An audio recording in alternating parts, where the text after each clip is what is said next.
दिनै सेरफांगुरि बे जायगायाव थानाय सिखोना जाहार सिखोना नोगोर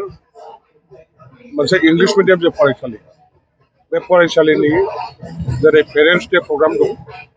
आरो बेवहायनो बिथांमोनहा आंखौ सासे आलासि महरै हांख्रायनानै लाबोदों आरो बेवहाय बाहागो लाफैनानै आङो फरायसाफोरजों लोगोसे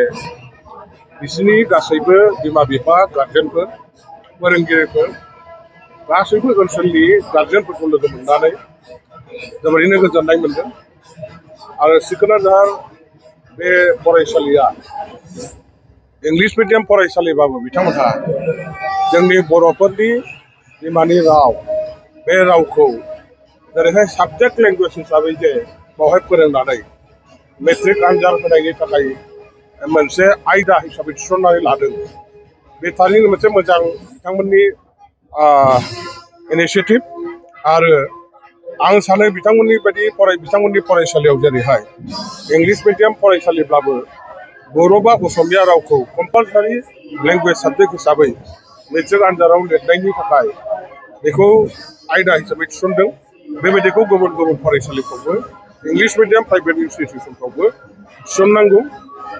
आरो गावबागाव हारिनि गावबागाव बिमानि रावखौ फोथांनायाव बे फरायसालिनि फरायसाफ्राबो फोरोंगिरिफ्राबो बयबो बाहागो लानांगौ दिनै बेवहाय मेट्रिक होनायनि थाखाय बे थाखोआव बिथांमोनहा फरायसा हिसाबै प्रथम बेच हिसाबै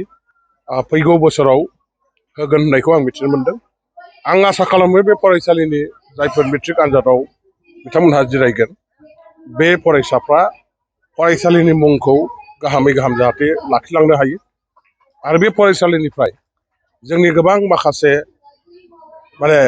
हारिनि साफा साफा सम्पद हिसाबै फरायसाफ्रा जोनोम जानो हायो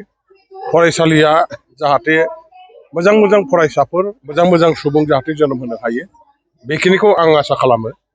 बेवहाय फरायनाय फरायसाफ्रा गुबुन फरायसाफोरनिख्रुइबो खम नङा बा गुबुन गुबुन फरायसालिफोरनिख्रुइबो साबसिन मोनसे फरायसालि महरै बिथांमोनहा जाहाथे फरायसालिखौ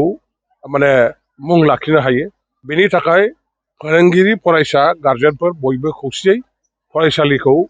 अरायबो मोजाङै सालायलांनो थाखाय जाहाथे नाजायो खौसेयै मावलाङो आं बेखिनिखौ आसा खालामबाय।